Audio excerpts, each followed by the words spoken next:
Welcome to Tower Gardening Made Easy, and I'm Sherry. And in this video, I want to teach you how to get free produce for life. Let's get right into it. Do what they call second generation seeding. The produce that it generates, I'm going to take the seeds, and I'm going to show you that too. How to take those seeds that you won't have to buy seeds anymore. And this was a pepper, a store-bought pepper that I bought, and I put it into a wet paper towel inside this bag. And then now it's producing, if I can get it up close, it has a nice little root and it's beginning leaves.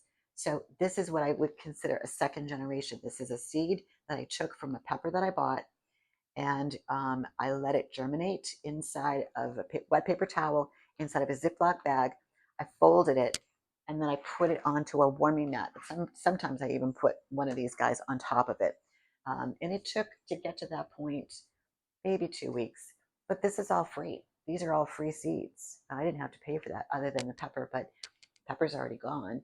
And now I have these seeds. So the object is that if you have something like a zucchini or a summer squash that you're pulling off your tower, don't be afraid, excuse me, to take those seeds out of there, or a few of them, and do exactly this, because now you've just created free food because it's already on the tower. You're taking the seed, you are germinating it, and then you're putting it back into rock wall to go back in the tower. And it didn't cost you anything other than the time that it needs to go on the tower, a little bit of water, nutrients, and light. So free food. Who doesn't like that?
So again, just adding some water. Oh, I know what this was.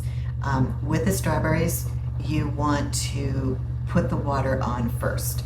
After you soak the rock wool initially, and then you put it into some of the nutrient water. When you come back around, noticed in the last section, I did this after, but that's because the seeds were really, really big. These seeds are microscopic.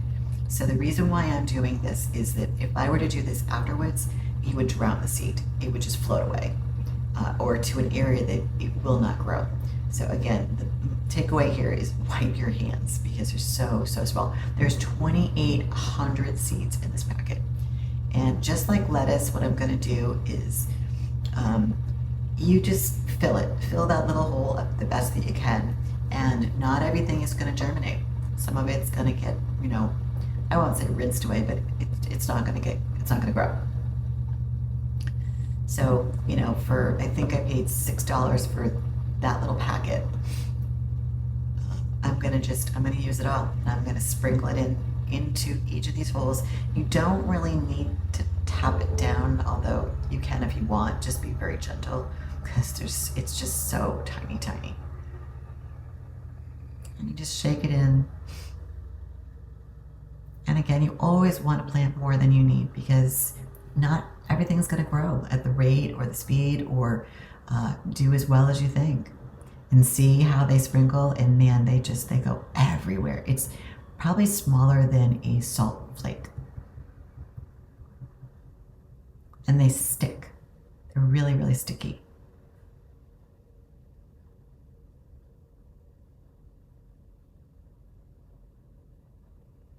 I'm very serious about growing this tower out with strawberries. I will be really pleased when I get to a stage where they flower, and they're starting to produce fruit. Oh, by the way, I actually, on the cucumber tower, just a quick little update, the cucumbers are starting to grow, and I have 2 flowers, so I'll take a little video of that on a tour. But they're cute, and I want to do a video on the pollination because that's really important in a room where I don't have any bugs. So I'm going to have to either get a fan or do some self-pollination. So I think a Q-tip and me going around is probably what's going to happen. So that'll be a fun little video to do. And again, I'm trying to evenly distribute what I have in that bag. I want as many little plants to pop up as possible. It's hard to keep your hands dry.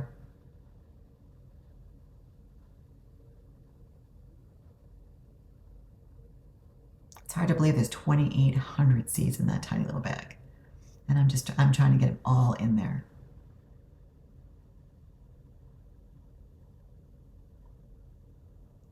So there's 25, looks like there's 25 rock walls. So that's a pretty good amount. Probably more than I need, but that's okay.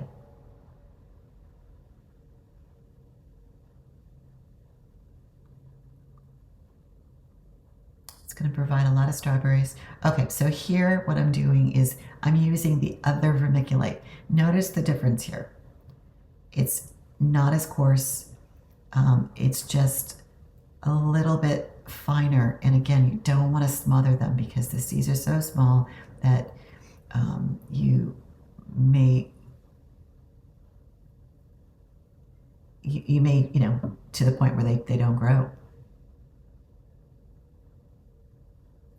So I think this is where I switch to a pinching method because it's just, yeah, there we go. And that's all you need. You don't need to fill up that whole tray, just enough. This is, I think, my least favorite part just because it's so messy.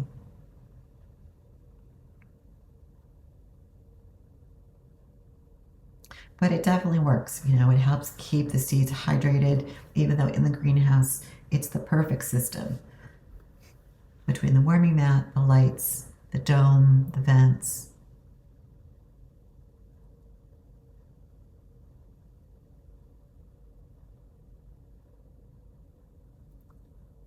And this is a lot of fun. You could do this, with family members, with your kids, as a little science experiment. But for me, the purpose is just a little bit different. And there we go. I mean, that's really it in a nutshell. It didn't take very long, and now the cover needs to go on. Lights need to go on, and then that's really it. From stem to stern, the strawberries take about, I would say, a good 7 to 10 days before you see anything because they're so small. See how I'm closing the vent, and thereafter they take a long time to get anywhere. But I'm hopeful with this new packet of seeds that it will go just a little bit faster, and I will be sure to update you. So this is where I'm going to say thank you so much for tuning in. I've got some really great things coming down the path for you in terms of I want to do a little video on the second germination, where we take the seeds from produce or vegetables and we go ahead and germinate them, and that eliminates having to buy seeds. Okay, thank you so much for tuning in. If you're new here, make sure you hit that subscribe button, and we'll see you in the next video.